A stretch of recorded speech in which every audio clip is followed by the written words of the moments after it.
Selamat siang teman-teman.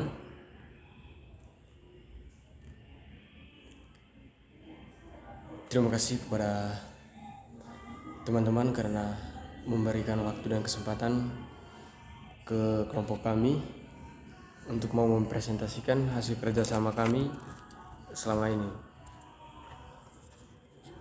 Kami dari kelompok 1, kami ada 5 anggota. Yang pertama Albertus Venus Vandri, yang kedua Flaviana Ivan, yang ketiga Yuliana Messi, yang keempat Maria Detila, yang kelima Pascalis R. Syukur. Jadi materi yang kami bawakan pada pagi hari ini yaitu laporan arus dana dan laporan arus kas.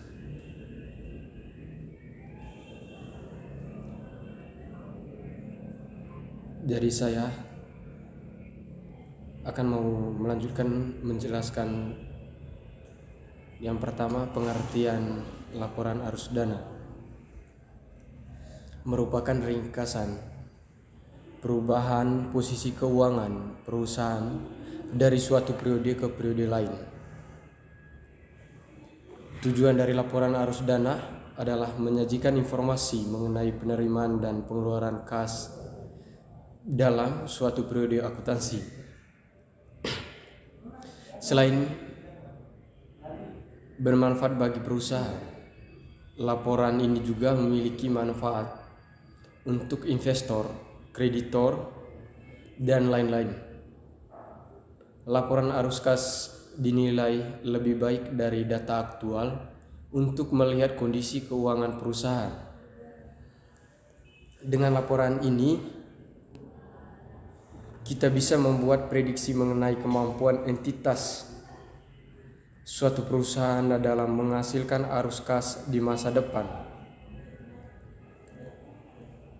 Tak hanya itu, laporan ini akan sangat berguna ketika Anda akan mengevaluasi struktur keuangan, yaitu likuiditas dan solvabilitas serta aktiva bersih perusahaan. Informasi dasar yang diperlukan untuk menyusun laporan arus dana berasal dari neraca.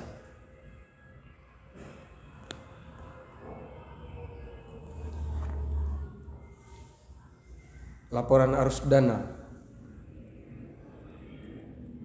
Dalam laporan arus dana yaitu terdiri dari 2 bagian, yaitu yang pertama merupakan ringkasan perubahan posisi keuangan perusahaan dari suatu periode ke periode lain, yaitu laporan arus kas. 3 langkah yang diperlukan untuk menyusun laporan sumber dan penggunaan data. A, yaitu menentukan jumlah dan arah perubahan, yaitu positif atau negatif. Yang ke B, mengelompokkan perubahan ke dalam sumber atau penggunaan dana. C, mengkonsolidasi informasi ini menjadi laporan sumber dan penggunaan dana. Jadi untuk rumusan, yang pertama itu sumber dana meliputi setiap penurunan aktiva dan setiap kenaikan utang atau ekuitas. Penggunaan dana meliputi setiap kenaikan aktiva dan setiap penurunan utang atau ekuitas. Jadi teman-teman bisa melihat gambarnya di situ. Simbol S yaitu sumber, P pengguna, A aktiva, U penggunaan, dan E-nya ekuitas.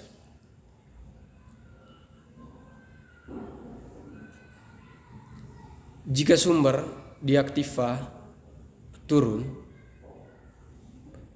jadi untuk di penggunaan dan ekuitasnya naik. Sedangkan pengguna di aktivanya naik, berarti di penggunaan dan ekuitasnya menurun. Jadi teman-teman, itulah presentasi dari saya. Untuk slide berikutnya saya persilakan ke teman Falni. Terima kasih. Baik, terima kasih atas waktu dan kesempatan yang telah diberikan kepada saya. Pada kesempatan ini, saya akan membahas materi tentang laporan arus kas. Laporan arus kas menunjukkan ringkasan penerimaan dan pembayaran kas perusahaan selama periode berjalan. Jadi, laporan arus kas yaitu bagian dari laporan keuangan suatu perusahaan yang dihasilkan pada suatu periode akuntansi yang menunjukkan aliran masuk dan keluar uang suatu perusahaan.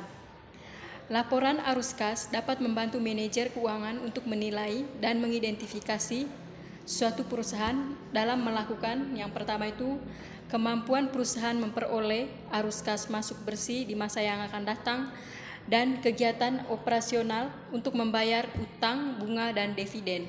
Yang kedua, kebutuhan dana dari luar perusahaan. Yang ketiga, adanya perbedaan antara penerimaan bersih dan arus kas bersih dari kegiatan operasional. Yang keempat, dampak investasi dan pendanaan transaksi kas maupun non-kas. Baik, itu saja materi yang saya bawakan. Untuk waktu selanjutnya saya berikan kepada teman saya Yuliana Messi. Sekian dan terima kasih. Baik, terima kasih. Saya atas nama Yuliana Messi akan membawa materi yang berkaitan dengan isi dan bentuk laporan. Isi dan bentuk laporan dikelompokkan pada 3 bagian penting. Yang pertama, kegiatan operasional. Kegiatan operasional atau aktiva operasional mengacu pada kegiatan bisnis utama yang berkaitan langsung dengan penyediaan barang atau jasa. Contohnya, kegiatan manufaktur, distribusi, pemasaran, dan penjualan produk atau layanan. Tujuan operasional merupakan jabar dan tahapan-tahapan untuk mencapai tujuan. Yang kedua, kegiatan investasi. Kegiatan investasi adalah sebuah aktivitas menyimpan atau menetapkan dana pada periode tertentu dengan harapan menyimpan tersebut akan menimbulkan keuntungan atau peningkatan nilai investasi. Yang ketiga, kegiatan pendanaan. Pendanaan adalah cara memperoleh dana yang diperlukan baik sebagai modal utama maupun dana tambahan untuk pengerjaan proyek, program, atau portofolio yang dialokasikan demi perjalannya sebuah perusahaan, organisasi, ataupun proyek. Yang berikut ada 2 metode pelaporan arus kas. Yang pertama, metode langsung. Penyusunan laporan arus kas menggunakan metode langsung. Berdasarkan pada jurnal yang berkaitan dengan kas dan rekening koran bank, metode ini menggunakan informasi terkait aktivitas operasi perusahaan dalam penyusunannya. Penggunaan laporan arus kas, metode langsung lebih mudah dimengerti, lantaran data yang tertera sudah dikelompokkan sesuai dengan kebutuhannya, atau aktivitas operasi, aktivitas investasi, dan aktivitas pendanaan. Namun, ada juga kerugian dari metode ini, karena membutuhkan waktu yang relatif lebih lama karena harus melakukan pengumpulan data terlebih dahulu.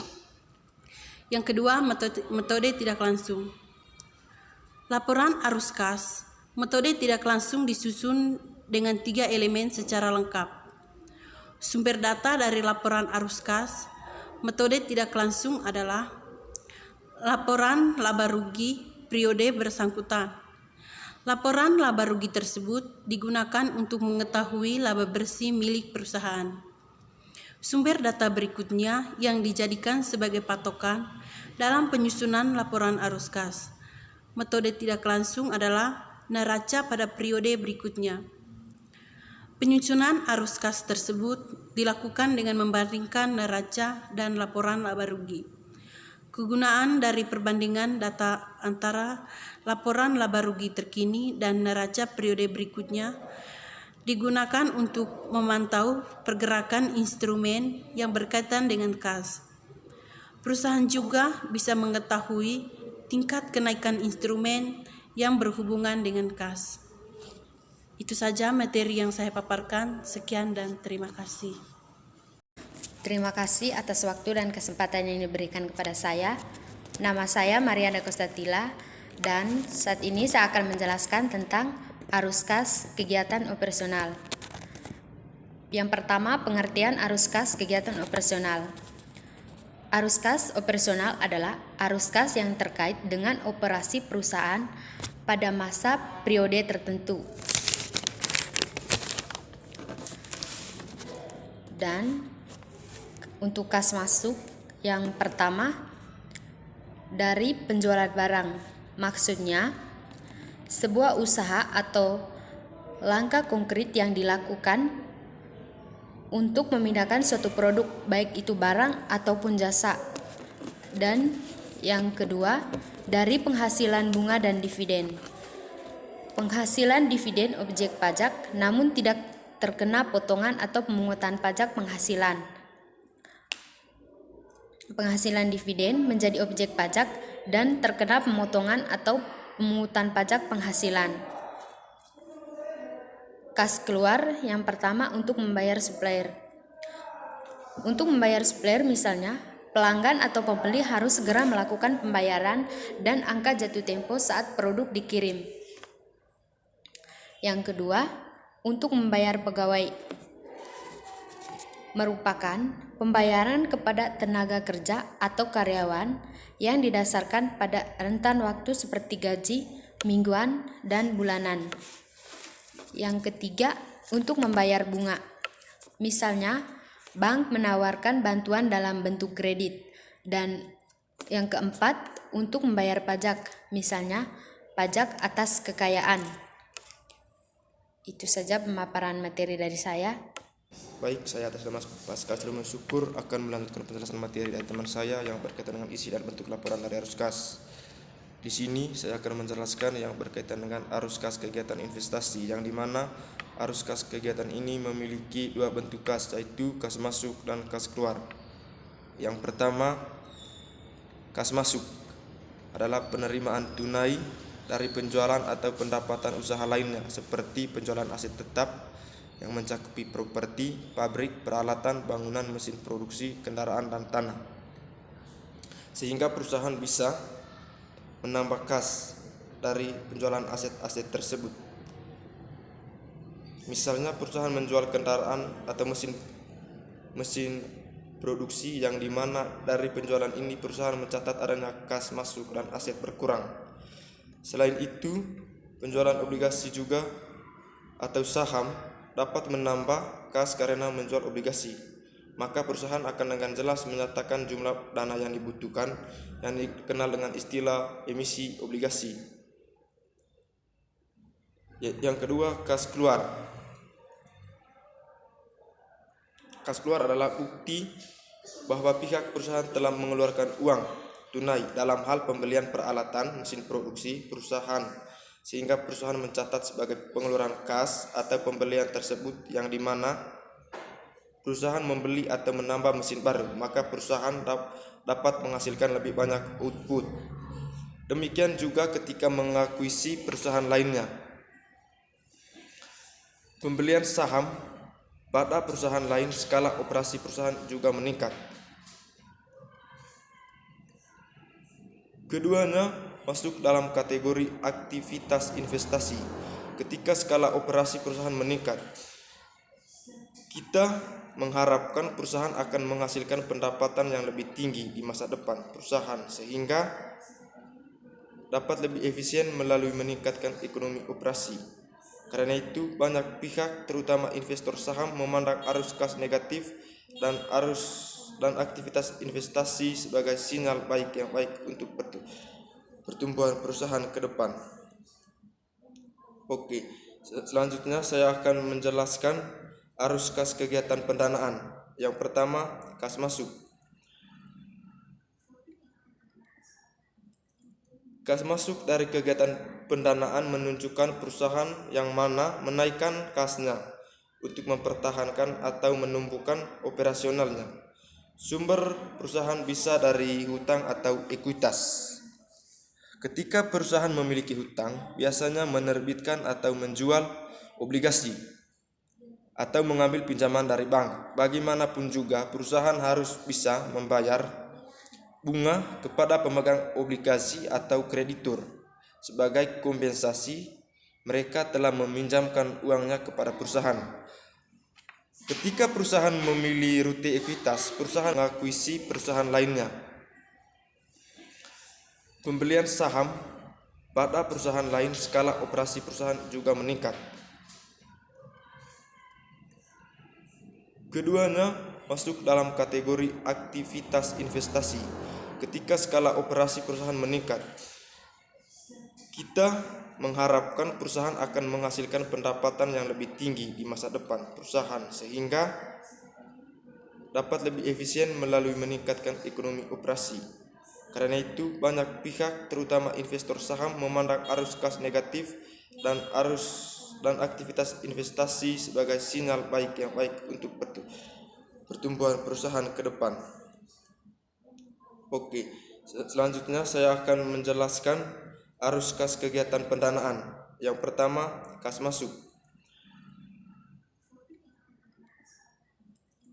Kas masuk dari kegiatan pendanaan menunjukkan perusahaan yang mana menaikkan kasnya untuk mempertahankan atau menumbuhkan operasionalnya. Sumber perusahaan bisa dari hutang atau ekuitas.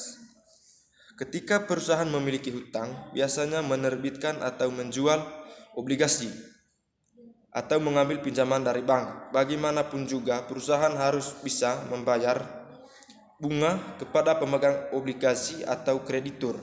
Sebagai kompensasi, mereka telah meminjamkan uangnya kepada perusahaan.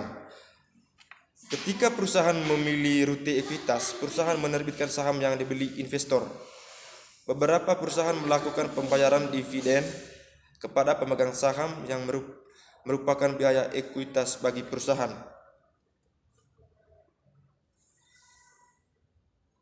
Perusahaan yang sering mengkonversi hutang atau ekuitas baru menjadi kas mungkin akan menunjukkan positif arus kas dan aktivitas pendanaan.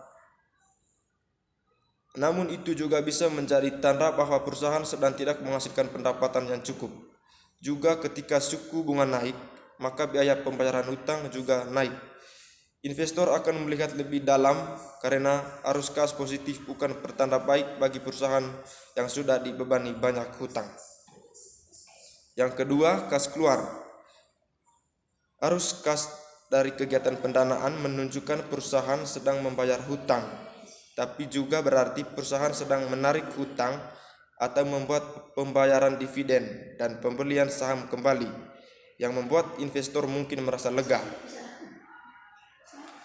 Jika perusahaan membeli kembali saham dan menerbitkan dividen, sementara pendapatan perusahaan berkinerja buruk, maka mungkin menjadi pertanda bahaya.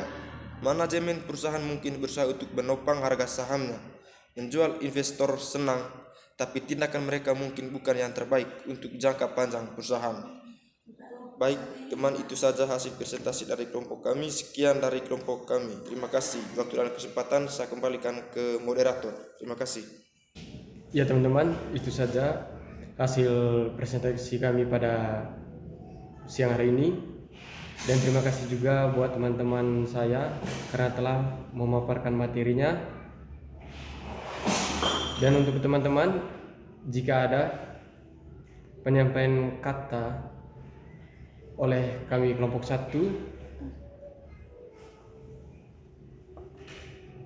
tidak ada kata lain selain minta maaf yang sebesar-besarnya. Salah kita. Aku tak kontrak kira. Tidak sini. Sini masalah HP sana. Ya teman-teman, itu saja hasil presentasi kami. Dan untuk teman-teman saya, terima kasih juga karena telah memaparkan materinya dengan berjalan dengan lancar. Dan untuk teman-teman saya, jika ada penyampaiannya yang tidak baku atau kekurangan kata pada saat kami membacakan materi yang kami bawakan pada siang hari ini, tidak ada kata lain selain minta maaf yang sebesar-besarnya. Terima kasih dari kelompok 1.